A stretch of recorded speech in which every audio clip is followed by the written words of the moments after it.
കാര്യത്തിനിറങ്ങുമ്പോ ശകുനം മുടക്കി. അയ്യോ, ഭ്രാന്തൻ എന്റെ കൈ പിടിച്ച് വലിക്കുന്നേ. അവന്റെ കുഴപ്പം എന്താണെന്ന് എനിക്ക് അറിയില്ല അല്ലേ? ഒരു ഡ്രഗ് മാഫിയയുടെ കണ്ണിയാണ് അവൻ. ഈ MDMA എന്ന് വെച്ചാൽ അത്ര നിസ്സാരമൊന്നുമല്ല. ഇന്നതിന് ആവശ്യക്കാര് ഏറെയാണ്. മോളെ, ഈ ഡ്രസ്സിൽ നിന്നെ കാണാൻ അടിപൊളിയാട്ടോ. ഓ, ഒരു ഭ്രാന്തിന് വേണ്ടി എല്ലാരും കൂടിയേക്കുവാ. നമുക്ക് എന്തെങ്കിലും ആവശ്യം വന്നപ്പോഴത്തേക്ക് ഒരു പഞ്ചായത്ത് പ്രസിഡന്റും ഇല്ല, ഒരു മഹിളാ സമാജം പ്രസിഡന്റും ഇല്ല.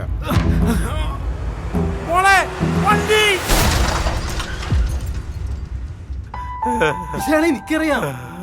ഇയാളെന്റെ നാട്ടുകാരനാണ്.